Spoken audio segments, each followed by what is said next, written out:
Welcome to सार्थक class. विभिन्न समीकरण के श्लोक में देख रहे हैं, तो इसका दूसरा अनुप्रयोग है विभिन्न भौतिक राशियों का पारस्परिक संबंध ज्ञात करना। ठीक है, तो इसमें एक क्वेश्चन देखते हैं।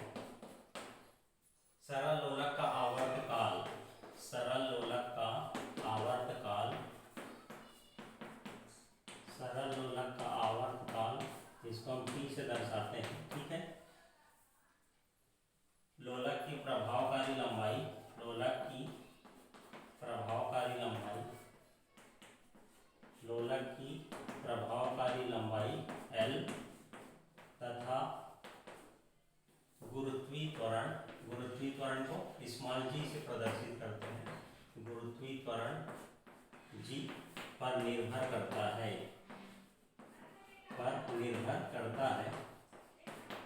विमीय समीकरण की सहायता से उनमें संबंध ज्ञात कीजिए।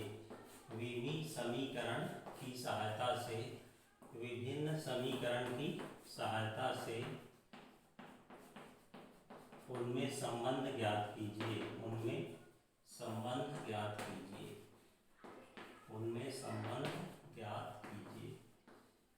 ठीक है, तो ये क्वेश्चन है। तो विभिन्न भौतिक राशियों का आवर्तकाल, प्रभावकारी लंबाई, गुरुत्वीय त्वरण, ये विभिन्न भौतिक राशियां, इन तीनों में क्या संबंध होता है, तो इसको हम विमीय समीकरण की सहायता से कैसे ज्ञात करते हैं। ठीक है, तो सरल लोलक का आवर्तकाल T जो है उसकी प्रभावकारी लंबाई L की विमा A के समानुपाती होता है तथा आवर्तकाल T जो है उसके गुरुत्वीय त्वरण G की विमा B के भी समानुपाती होता है। अब इसको एक साथ अगर लिखें तो क्या होगा, T जो है ये समानुपाती होगा L की विमा A और G की विमा C।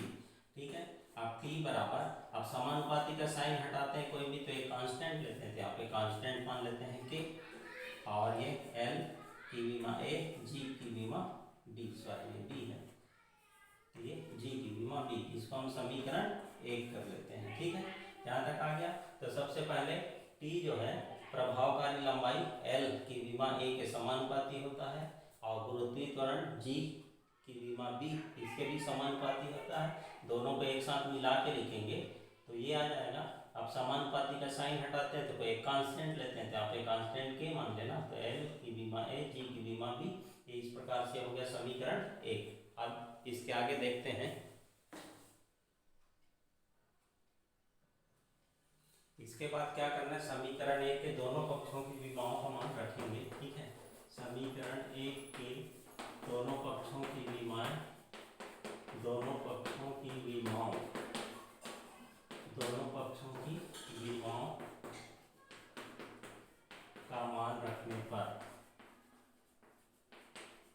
तो समीकरण 1 का बायां पक्ष में क्या था, T था, है ना, तो M0 L0 T, ये समीकरण 1 का बायां पक्ष हो गया। K तो एक विमाहीन राशि है तो उसको छोड़ देंगे, और L की विमा L होगी, और इसका ये विमा 1 है, और G LT-2 इसकी विमा यहाँ पे B दिए थे। ठीक है, अब यहाँ पर L की विमा यहाँ पर कितना है, A है, यहाँ पर L की विमा कितनी है, B है, तो ये दोनों जुड़ जाएंगे। इसके बाद T की विमा कितनी हो जाएगी, -2B, और M है कि इसमें M नहीं है तो M की विमा 0 लेंगे। ठीक है, तो M0 L0 T। अब क्या करेंगे, दोनों पक्षों के विमाओं की तुलना करेंगे। ठीक है, दोनों पक्षों के विमाओं की तुलना, दोनों पक्षों के विमाओं की तुलना, दोनों पक्षों के विमाओं की क्या करना है, अपने को तुलना करना है। यहाँ पे M की विमा तो दोनों तरफ 0 है तो उसको लेने की जरूरत नहीं है। L की विमा इधर कितनी है, L के विमा की तुलना करेंगे तो L की विमा इधर 0 है, इधर L की विमा कितनी है, A+B, ये हो गया समीकरण नंबर 2। इसके बाद T की विमा यहाँ पे कितनी है, 1, T के विमा की तुलना कर रहे हैं तो T की विमा यहाँ 1 मानेंगे, कुछ नहीं है, तो यहाँ पर -2B है। ठीक है, अब -2B को इधर लेंगे तो यहाँ से B का मान आ जाएगा -1/2। ठीक है, इसके बाद इस B के मान को क्या करेंगे, समीकरण 2 में रख देंगे।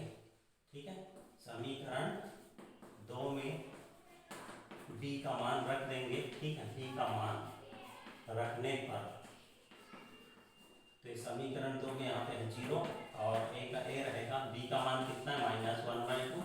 इसको इधर पक्षांतर करेंगे तो a का मान आ जाएगा 1/2।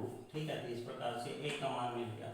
अब ये a और b का जो मान आया है, इस मान को समीकरण 1 में रख देंगे। ठीक है, समीकरण 1 में a व b का मान रखने पर, तो समीकरण 1 में a और b का मान रख देंगे।